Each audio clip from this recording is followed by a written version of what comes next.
Жамбыл облысы, Қордай ауданы, Қайнар ауылы, Маяковский атындағы номер 32-ші орта мектептің 3-ші А сынып оқушысы Жұмашбай Лейла.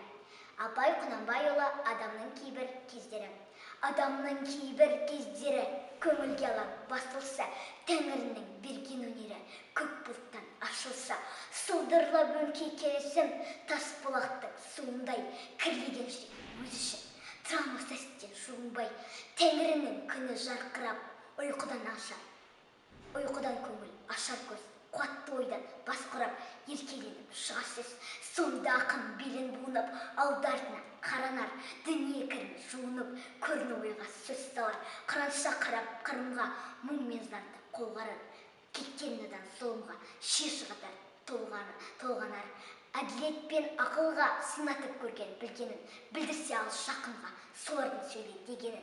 Ызалы жүрек, толы қол, ұлы сия, ащы тіл, не жазып кетсе жай сол, жек көрсең де өзің.